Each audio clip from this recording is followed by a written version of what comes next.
Hi guys, so if you are going to take care of a pulmonary fibrosis patient or COPD, especially naka-oxygen sila, you have also to be aware of kanabitang mga ENA infections. So you have to wipe the tank. Do not forget about it. From here, because there's a lot of hands holding the tank from the production going to the delivery personnel. Sometimes wet wipes akong ikuan. Oh my god, my boobs. But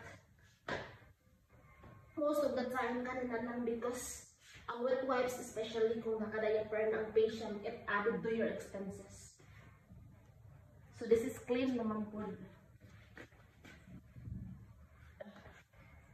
Yan.